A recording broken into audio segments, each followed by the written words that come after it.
ሁለተኛ ዜና ምዕራፍ 18 ለኢዮሳፍጥም ብዙ ብልጥግናና ክብር ነበረው። ለአክዓብም ጋብቻ ሆነ።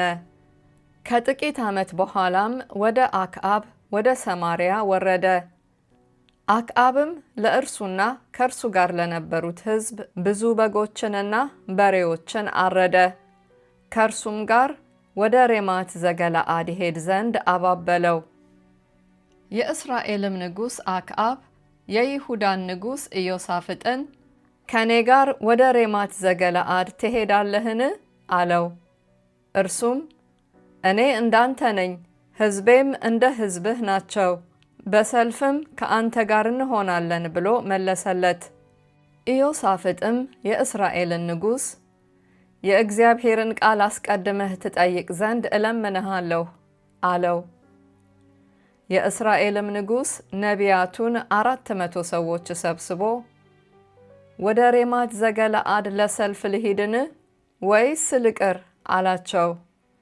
እነርሱም እግዚአብሔር በንጉሡ እጅ አሳልፎ ይሰጣታልና ውጣ አሉት።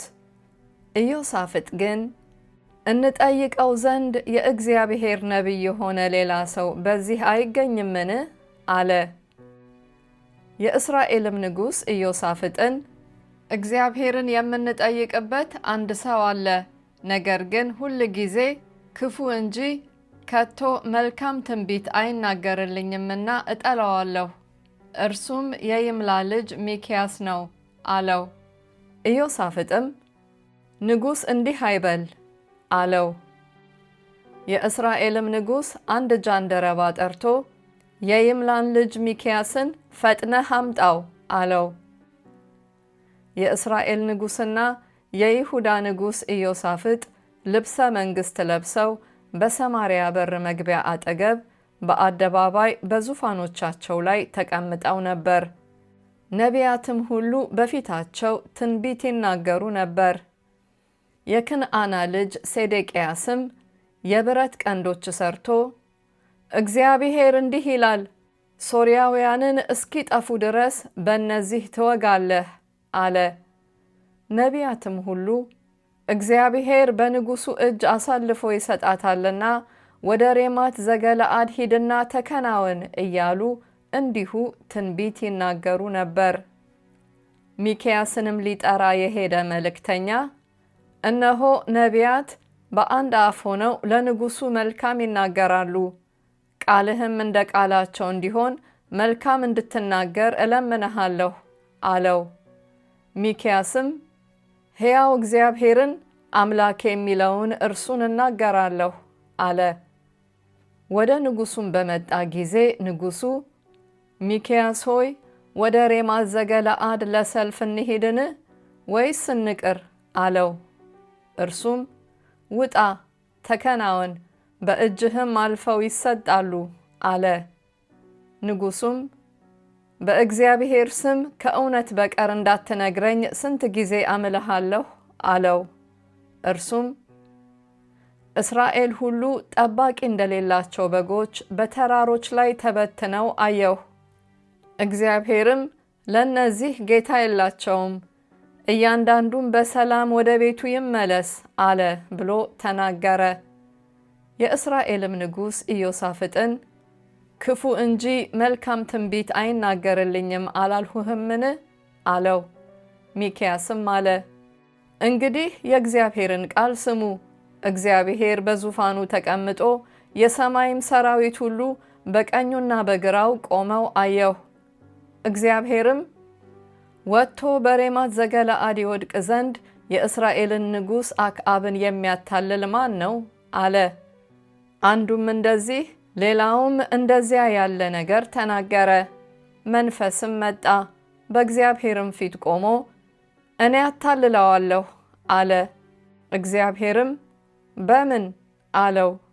እርሱም ወጥቼ በነቢያቱ ሁሉ አፍ ሐሰተኛ መንፈስ እሆናለሁ አለ። እግዚአብሔርም ታታልለዋለህ፣ ይቀናሃል፣ ውጣ፣ እንዲህም አድርግ አለ። አሁንም እነሆ እግዚአብሔር በእነዚህ በነቢያትህ አፍ ሐሰተኛ መንፈስን አድርጓል። እግዚአብሔርም በአንተ ላይ ክፉ ተናግሮብሃል። የክንዓናም ልጅ ሴዴቅያስ ቀረበ፣ ሚክያስንም በጥፊ መታውና የእግዚአብሔር መንፈስ ካንተ ጋር ይናገር ዘንድ በምን መንገድ ከኔ ያለፈ አለ። ሚክያስም እነሆ በዚያ ቀን ልትሸሸግ ወደ እልፍኝህ ስትሄድ ታያለህ አለ። የእስራኤልም ንጉሥ ሚክያስን ውሰዱ፣ ወደ ከተማይቱም አለቃ ወደ አሞን ወደ ንጉሡም ልጅ ወደ ኢዮአስ መልሳችሁ ንጉሡ እንዲህ ይላል፣ በደህና እስክመለስ ድረስ ይህን ሰው በግዞት አኑሩት፣ የመከራም እንጀራ መግቡት፣ የመከራም ውሃ አጠጡት በሉ አለ።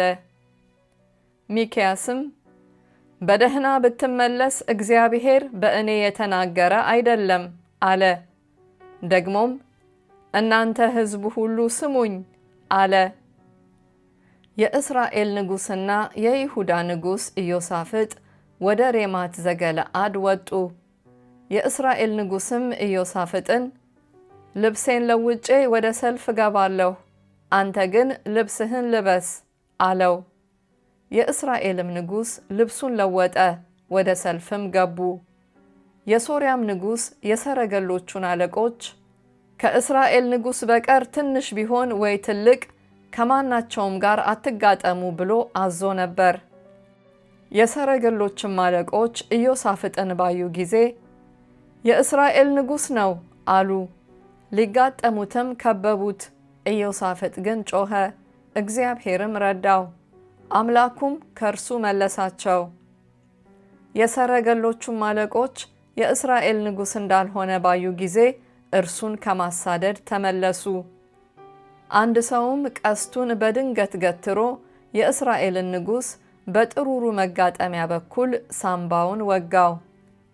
ሰረገለኛውንም ተወግቻለሁና እጅህን ግታ፣ ከሰልፍም ውስጥ አውጣኝ አለው።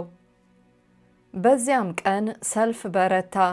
የእስራኤልም ንጉሥ በሶርያውያን ፊት እስከ ማታ ድረስ በሰረገላው ላይ ራሱን ይደግፍ ነበር። ፀሐይም በገባ ጊዜ ሞተ።